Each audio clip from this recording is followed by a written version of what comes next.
Hello everyone, welcome to all of you. This is Namrata Agarwal और आज के अपने इस वीडियो में हमारा टॉपिक ऑफ डिस्कशन रहेगा जेनेटिक कोड, जो कि हमने क्लास 12 के lesson molecular basis of inheritance से लिया है।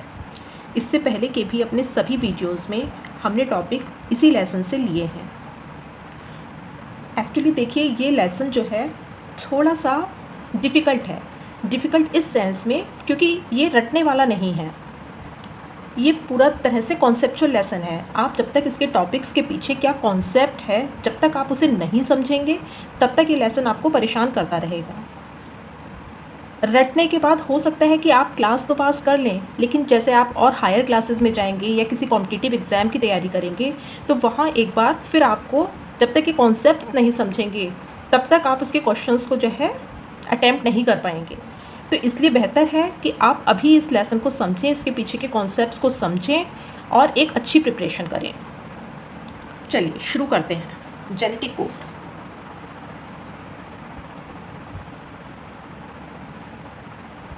ठीक है, जैसा कि नाम से ही पता चल रहा है, ये एक कोड है, एक कोडेड लैंग्वेज है। कहाँ प्रेजेंट होती है ये coded language? On messenger RNA. किस फॉर्म में होती है?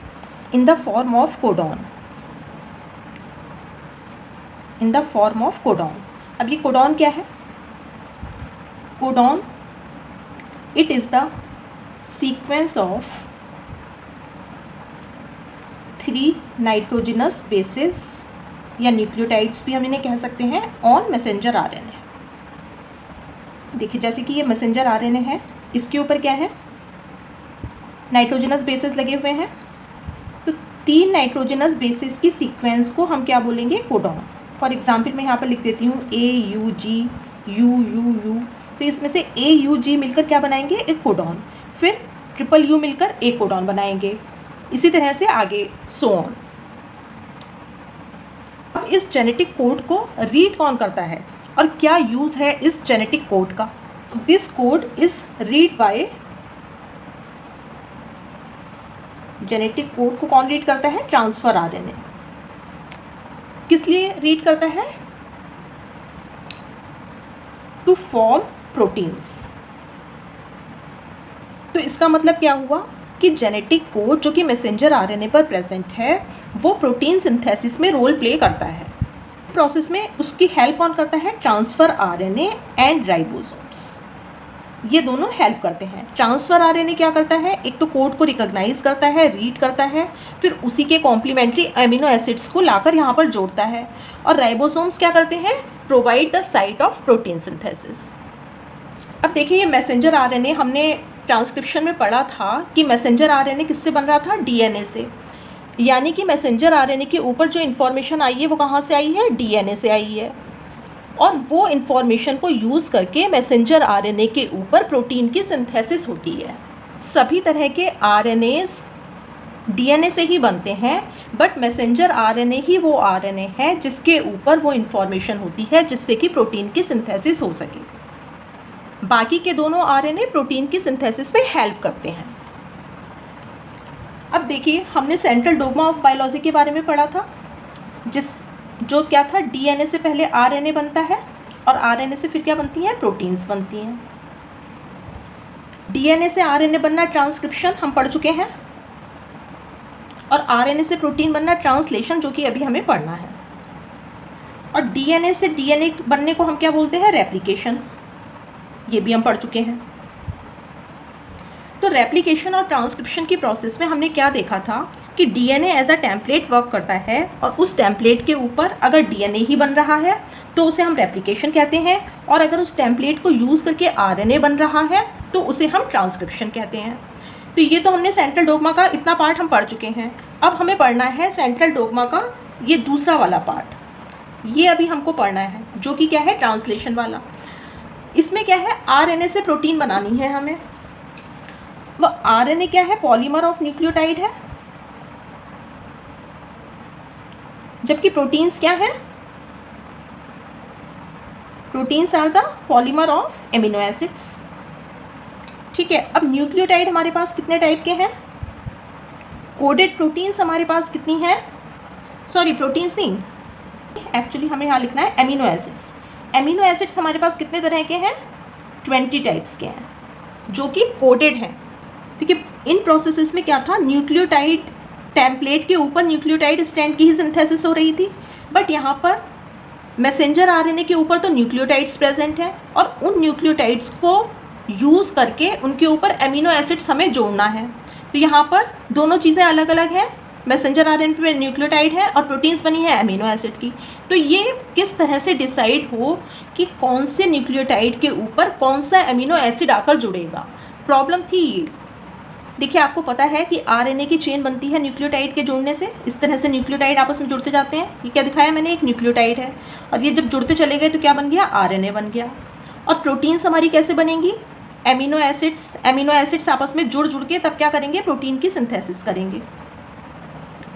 ये बनेगी हमारी प्रोटीन। तो प्रोटीन डिफरेंट टाइप्स की हैं हमारी बॉडी में, और डिफरेंट टाइप्स की प्रोटीन बनाने के लिए ये 20 एमिनो एसिड्स ही यूज़ में आते हैं। तो अलग अलग प्रोटीन कैसे बनी, वो ऐसे बनी कि मान लीजिए कि फर्स्ट पोजीशन, मान लीजिए ये फर्स्ट पोजीशन है एमिनो एसिड की, इस पर जो एक एमिनो एसिड जुड़ा है उसका नाम मान लिया हमने ए एमिनो एसिड जुड़ा। सेकंड पोजीशन पे मान लीजिए बी एमिनो एसिड जुड़ा, जो कि हमारे पास 20 तरह के एमिनो एसिड्स हैं, उनमें से अब बी जुड़ गया। यहाँ पर सी एमिनो एसिड जुड़ गया, यहाँ पर डी जुड़ गया। तो इस तरह से जब सीक्वेंस में एमिनो एसिड जुड़ रहे हैं तो एक तरह की प्रोटीन बनेगी।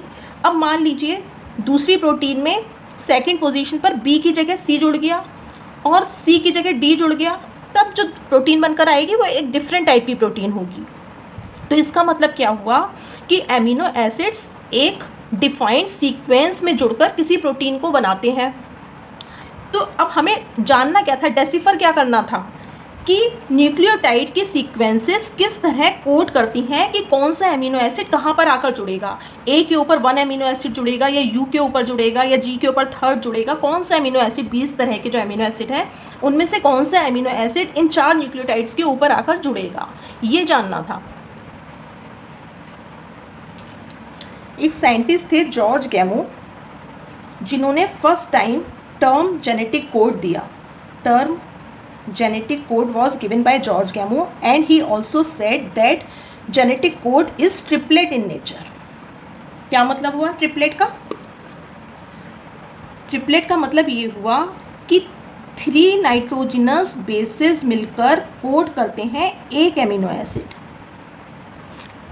उन्होंने ये बोला।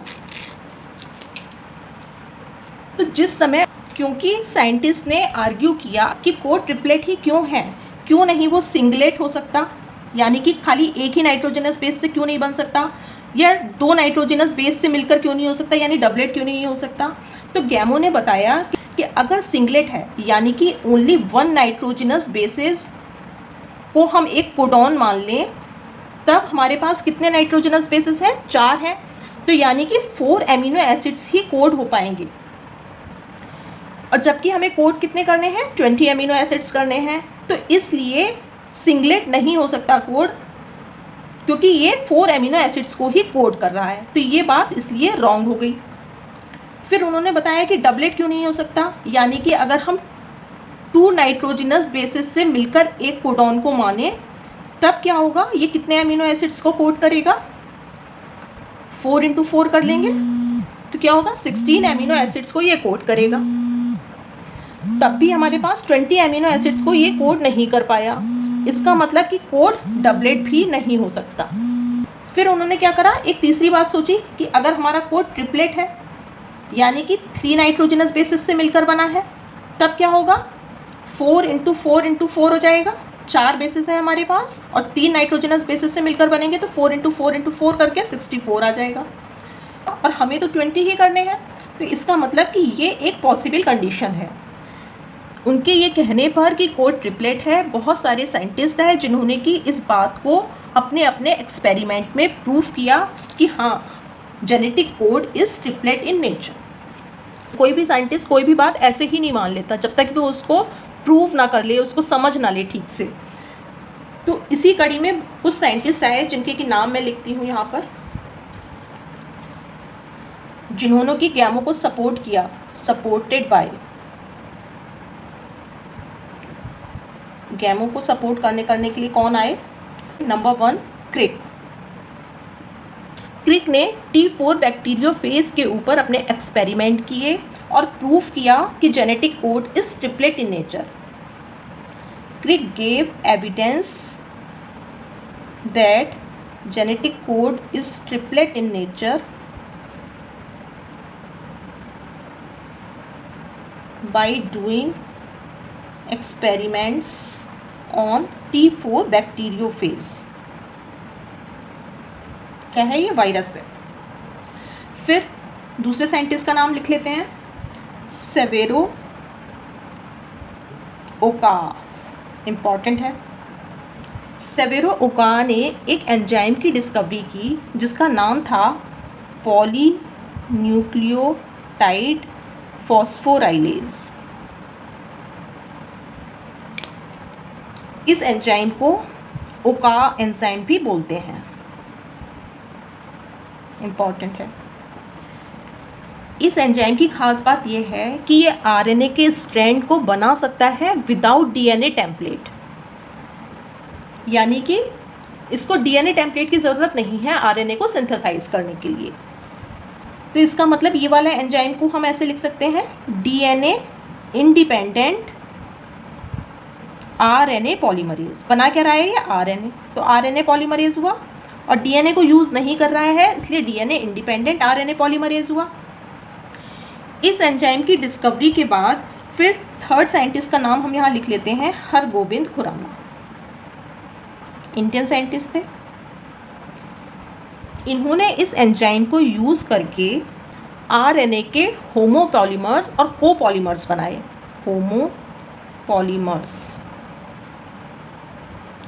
होमोपॉलीमर्स कैसे बनाए कि एक ही तरह का नाइट्रोजनस बेस ले लिया या न्यूक्लियोटाइड ले लिया जो कि यूरेसिल का बना हुआ था, और इस एंजाइम की हेल्प से इन्होंने आरएनए स्ट्रैंड ऐसा बनाया जिसके ऊपर सिर्फ यूरेसिल बेस ही थे, तो इसलिए इसको होमोपॉलीमर बोल दिया। दूसरा, इन्होंने कोपॉलीमर्स भी बनाए विद द हेल्प ऑफ ओका एंजाइम। कोपॉलीमर्स CU इन्होंने दो तरह के बेसिस ले लिए और इस तरह से इन्होंने कोपॉलीमर्स की फॉर्मेशन की। फिर फोर्थ एक साइंटिस्ट थे जिनका नाम था नीरेनबर्ग। इन्होंने प्रोटीन की सिंथेसिस की इन विट्रो, यानी कि सेल के बाहर प्रोटीन की सिंथेसिस कर दिखाई using this enzyme. Synthesise protein in vitro. In vitro का मतलब समझते हैं ना, जो कि सेल के बाहर, यानी कि पेट्री डिशेज़ में, ग्लास डिशेज़ में जो काम कर रहे हैं हम लेबोरेटरीज़ में, उनको इन विट्रो बोलते हैं। इन विट्रो यानी कि सेल फ्री सिस्टम में इन्होंने प्रोटीन की। एक और साइंटिस्ट हैं जो कि जेनेटिक कोड की डिस्कवरी में जिनका इम्पॉर्टेंट रोल है, उनका नाम है थ्याई। इन्होंने भी क्या किया, नीरेनबर्ग के साथ मिलकर एक्सपेरिमेंट्स किए और जेनेटिक कोड को डेसिफर करने में एक इम्पॉर्टेंट रोल प्ले किया। On the basis of their discovery, Nirenberg, Khorana and Holley got for genetic code. Holley का नाम हमने कहाँ पढ़ा था? ट्रांसफ़र आरएनए का जब क्लोवर लीफ स्ट्रक्चर हम डिस्कस कर रहे थे, वो किसने बताया था? हॉली ने बताया था। हॉली ने बताया कि हर एमिनो एसिड्स के लिए एक डिफरेंट टाइप का ट्रांसफ़र आरएनए होता है। हालांकि जहाँ पर ये बात आती है कि who has deciphered genetic code, वहाँ पर नाम नीरेनबर्ग, खुराना एंड मथाई का दिया जाता है, बट नोबेल प्राइज़ इन तीनों को मिला। Deciphered genetic code. अच्छा, यहाँ पर एक चीज़ मैं और आपको बताना चाहती हूँ। देखिए, अब इतना तो आपको क्लियर हो गया होगा कि जेनेटिक कोड प्रोटीन सिंथेसिस से रिलेटेड है। अब हम बार बार प्रोटीन सिंथेसिस की बात क्यों करते हैं?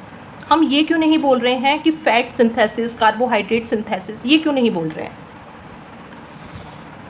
देखिए, हमारी बॉडी में अगर पानी के बाद सबसे ज़्यादा अमाउंट प्रेजेंट है किसी चीज़ का, तो वो क्या है? प्रोटीन्स।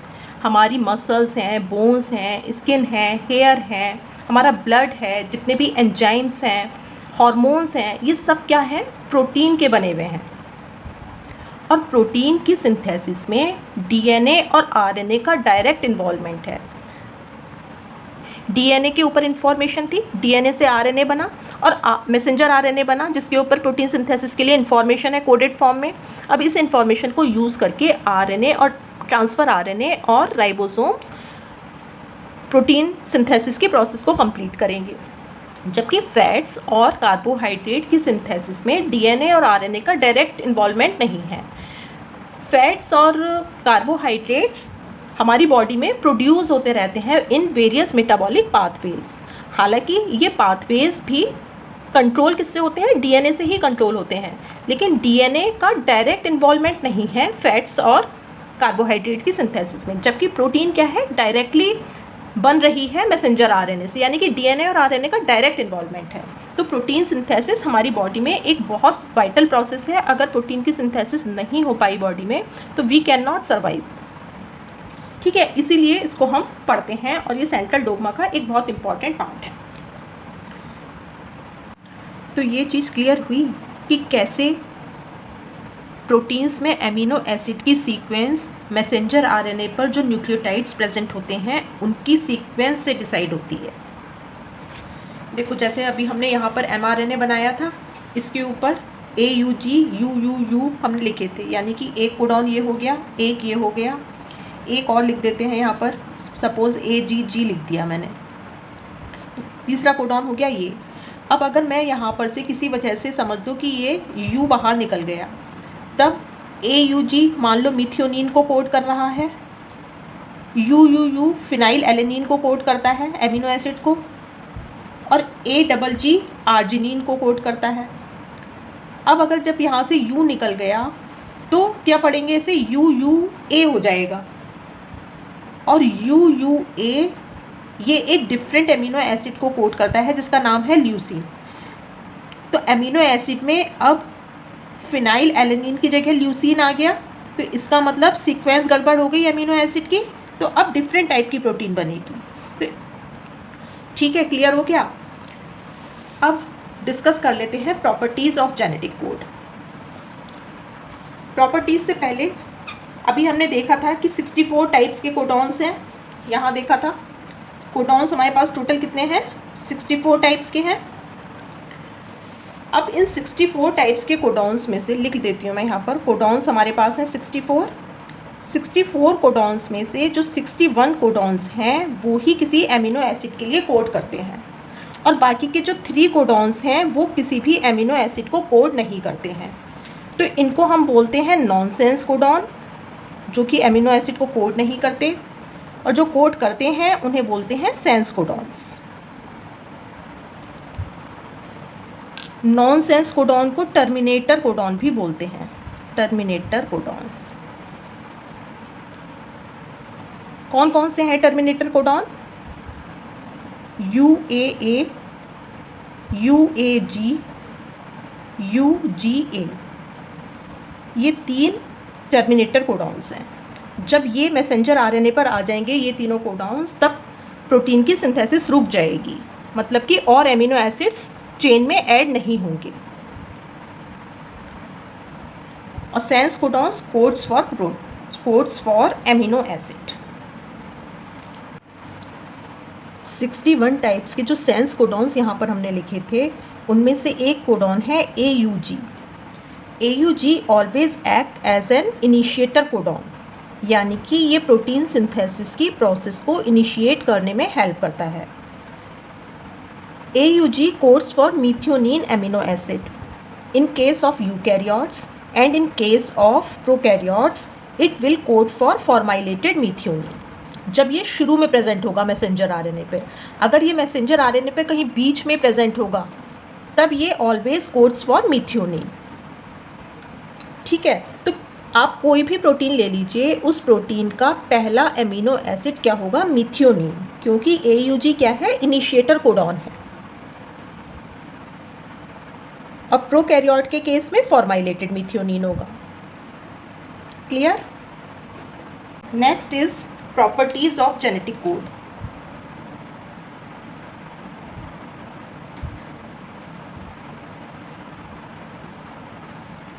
नंबर 1 क्या है, genetic code is triplet in nature, यानी कि 3 नाइट्रोजनस बेसिस से मिलकर जेनेटिक कोड बनता है। Codon is made up of 3 nitrogenous bases like AUG, UUU, GUG। ठीक है, ये ट्रिपलेट नेचर में होता है। Second is genetic code is commaless. जब मैसेंजर आरएनए पर ये कोडॉन्स प्रेजेंट होते हैं तो उनके बीच में कोई पंक्चुएशन मार्क नहीं होता है। मतलब कि जब हम उसे पढ़ेंगे, जैसे कि ये मैसेंजर आरएनए है, इसकी पोलैरिटी होगी 5 प्राइम टू 3 प्राइम, इसके ऊपर नाइट्रोजनस बेसिस लगे हुए हैं AUG, UUU। तो जब हम इन्हें पढ़ेंगे तो AUG, UUU बीच में कोई भी कॉमा नहीं है। कहने का मतलब है कि अगर मैंने यहाँ से ये एक नाइट्रोजनस बेस को निकाल दिया, तब हम इसे कैसे पढ़ेंगे? AUG, UUG पढ़ेंगे। अगर इनके बीच में कॉमा होता तो फिर ये UU ही रह जाता, लेकिन अब हम इसे पढ़ेंगे UUG। Third is code is universal.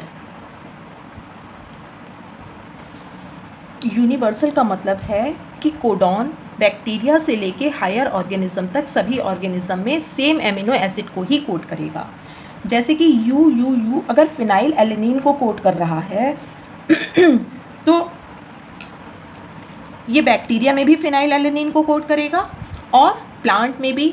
But इस रूल के कुछ एक्सेप्शंस भी हैं। फॉर एग्जाम्पल लिख देती हूँ मैं यहाँ पर एक्सेप्शंस क्या हैं। In mitochondria and some protozoans में क्या होता है, माइटोकॉन्ड्रिया में UAA एंड UAG ये दोनों स्टॉप कोडॉन तो प्रेजेंट होते हैं, बट UGA प्रेजेंट नहीं होता। उसकी जगह वहाँ पर AGA एंड AGG ये 4 act as a stop codon. कि माइटोकॉन्ड्रिया के पास अपना DNA होता है तो वहाँ पर भी प्रोटीन की सिंथेसिस होगी। वहाँ पर 3 स्टॉप कोडॉन में से सिर्फ 2 ही जो हैं act as a stop codon, and UGA वहाँ पर कोड करता है ट्रिप्टोफैन के लिए। और ये 2 जो आ गए यहाँ पर एक्स्ट्रा, ये सब क्या हैं, इसके स्टॉप कोडॉन्स हैं। Next property number 4, codon is specific, या इसी को बोलते हैं अनएम्बिगुअस या नॉन एम्बिगुअस। बहुत इंपॉर्टेंट प्रॉपर्टी है ये, ध्यान से सुनिए। इसका मतलब है कि एक कोडॉन किसी एक ही एमिनो एसिड के लिए कोड करेगा। 1 codon codes for 1 amino acid. हमारे पास 61 सेंस कोडॉन है, तो उन कोडॉन से एक ही एमिनो एसिड की कोडिंग होगी। एक एक्सेप्शन भी है यहाँ पर, एक्सेप्शन है GUG which normally codes for valine. GUG normally codes for valine, but if it is present in the starting on messenger RNA, then it will code for methionine। यानी कि ये क्या करने लगा, अब इनिशिएटर कोडॉन की तरह एक्ट करने लगा। अब मैंने GUG यहाँ पर शुरू में दिखाया है। मान लो कि यहाँ पर मैसेंजर RNA पर बीच में भी GUG है, तब ये किसके लिए कोड करेगा, वेलिन के लिए। लेकिन अगर शुरू में प्रेजेंट है तब ये मिथ्योनिन के लिए कोड करने लगेगा and act as initiator codon. This exception is found in prokaryotic cell, यानी कि बैक्टीरिया में होगा ये वाला एक्सेप्शन। 5th characteristic of genetic codon is it is non overlapping.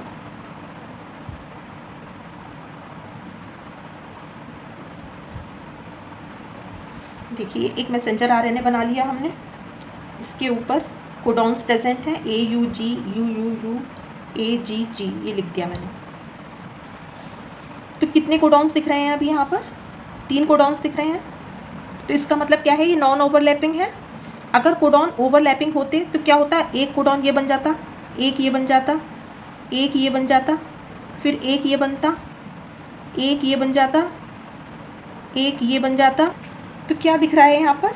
3 से ज़्यादा है ये कोडॉन। तो ये कोडॉन यहाँ पर 3 से ज़्यादा दिख रहे हैं। तो हमारा कोडॉन क्या है?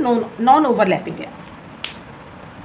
6th प्रॉपर्टी जो कि बहुत इंपॉर्टेंट प्रॉपर्टी है इस डीजेनरेसी या इसी को बोलते हैं redundancy.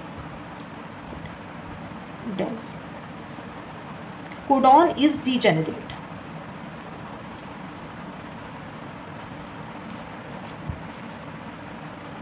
It means one amino acid can be coded by more than one codon। अभी ऊपर हमने पढ़ा था कि 1 codon codes for 1 amino acid, लेकिन एक एमिनो एसिड एक से ज़्यादा कोडॉन से कोड हो सकता है। इस प्रॉपर्टी को बोलते हैं डीजेनरेसी या रिडंडेंसी। यहाँ पर केवल 2 ही एमिनो एसिड हैं जो कि सिर्फ एक ही कोडॉन से कोड होते हैं। उनके नाम लिख लेते हैं, tryptophan and methionine. Code by only 1 codon, यानी कि ये दोनों एमिनो एसिड डीजेनरेसी को शो नहीं करते हैं। तो ये एक्सेप्शन है। And rest 18 amino acids follow degeneracy.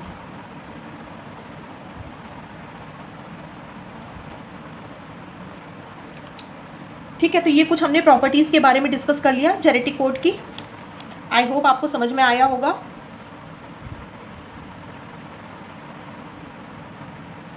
अब नेक्स्ट टॉपिक कर लेते हैं, वॉबेल हाइपोथेसिस। जेनेटिक कोड से ही रिलेटेड है ये। एक बार समझ लेते हैं क्या है ये वॉबेल हाइपोथेसिस। वॉबलिंग का मतलब होता है डांसिंग या अनस्टेबल। वॉबेल हाइपोथेसिस प्रूव करती है डीजेनरेसी को। कैसे करती है वही हमें देखना है। अभी देखिए, अभी हमने पढ़ा कि सेंस कोडॉन हमारे पास कितने हैं? 61 है। तो प्रोटीन की सिंथेसिस के लिए क्या हमें ट्रांसफ़र आरएनए भी 61 चाहिए? क्या 61 ट्रांसफ़र आरएनए की नीड है? वॉबेल हाइपोथेसिस यही बताती है हमको। हमारे पास जो total number of transfer RNA है वो है 40 types. According to wobble hypothesis, 1 transfer RNA can recognise more than 1 codon. तो अगर एक ट्रांसफ़र आरएनए एक से ज़्यादा कोडॉन को रिकॉग्नाइज कर रहा है, इसीलिए 40 टाइप्स के आरएनए 61 कोडॉन्स को रिकॉग्नाइज कर सकते हैं। देखिए, इसको समझने के लिए हम एक मैसेंजर आरएनए बनाते हैं। यहाँ पर ये बना लिया हमने एक मैसेंजर आरएनए। पोलैरिटी डिफाइन कर दी 5' to 3'। अब इसके ऊपर हम सीक्वेंसेस को लिख लेते हैं। मान लीजिए यहाँ पर है C, G और U है। अब इसके ऊपर ट्रांसफ़र आरएनए आएगा एमिनो एसिड को लेके। ट्रांसफ़र आरएनए के स्ट्रक्चर में हमने पढ़ा था कि इसके पास एंटी कोडॉन्स होते हैं। एंटी कोडॉन्स क्या होते हैं? Sequence of 3 nitrogenous bases on transfer RNA, उनको एंटी कोडॉन्स बोलते हैं। अब ये एंटी कोडॉन मैसेंजर आरएनए के कोडॉन्स के कॉम्प्लीमेंट्री होने चाहिए, कॉम्प्लीमेंट्री होते हैं। तो यहाँ पर क्या होगा फिर? G, C।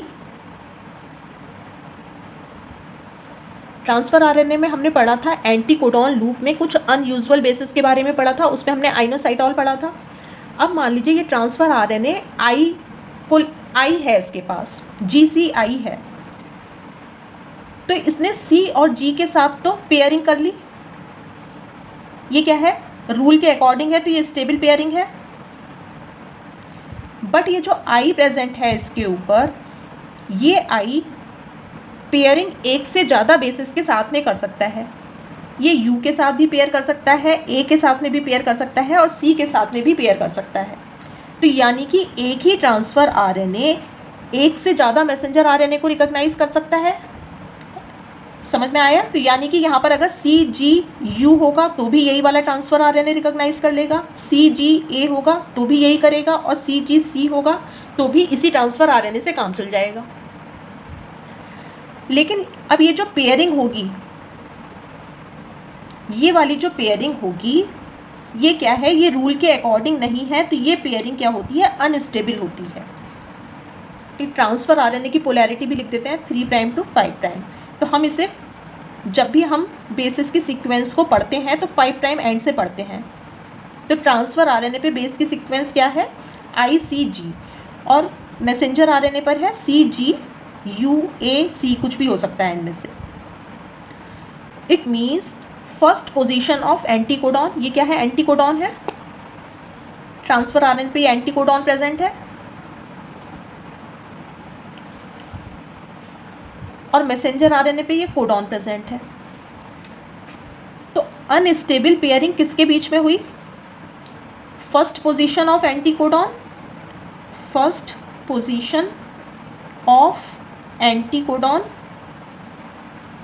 और कोडॉन की कौन सी पोजीशन होगी, ये 5 प्राइम से हम पढ़ रहे हैं तो ये फर्स्ट हुई, ये सेकंड हुई, ये थर्ड हुई, and third position of codon, इनको हम बोलते हैं वॉबल पोजीशंस। यानी कि ये अनस्टेबल हैं, डांसिंग पोजीशंस हैं।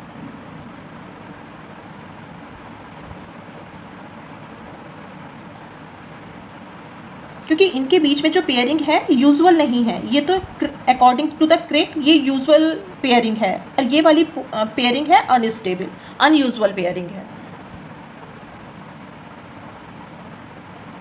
यहाँ पर क्या हो रही है, नॉन स्टैंडर्ड बेस पेयरिंग। तो वॉबल हाइपोथेसिस प्रूफ कर रही है डीजेनेरेसी को कि एक ट्रांसफर आरएनए एक से ज़्यादा मैसेंजर आरएनए से बाइंड कर रहा है। तो लिख देते हैं यहाँ पर, due to wobbling one transfer RNA can bind with more than one messenger RNA। तो इसीलिए ट्रांसफ़र आरएनए जो हमें रिक्वायर्ड है वो 61 से कम है। Transfer RNA can bind with more than one synonymous codon, synonymous codon which encode for the same amino acid.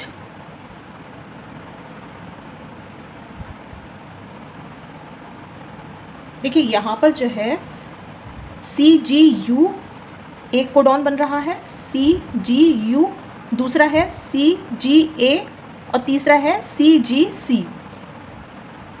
ये 3 codons को आइनोसाइटोल रिकॉग्नाइज कर सकता है और ये तीनों ही कोडॉन कोड करते हैं एमिनो एसिड आर्जिनिन के लिए। तो इससे प्रूव हो रहा है कि एक एमिनो एसिड एक से ज़्यादा कोडॉन से कोड हो सकता है। तो यानी कि वॉबल हाइपोथेसिस डीजेनेरेसी को प्रूव कर रही है। Is it clear? Okay. Genetic code के बारे में सभी इंपॉर्टेंट पॉइंट्स हमने डिस्कस कर लिए हैं। उम्मीद है कि आपको सारी चीज़ें अच्छे से समझ में आई होंगी। अब एक बार वीडियो देखने के बाद आप सेल्फ स्टडी करिए, नोट्स बनाइए और अच्छे से अपनी प्रिपरेशन करिए। ठीक है, दैट्स ऑल फॉर टुडे। मिलते हैं अपने नेक्स्ट वीडियो में। तब तक के लिए take care and good bye. Thank you.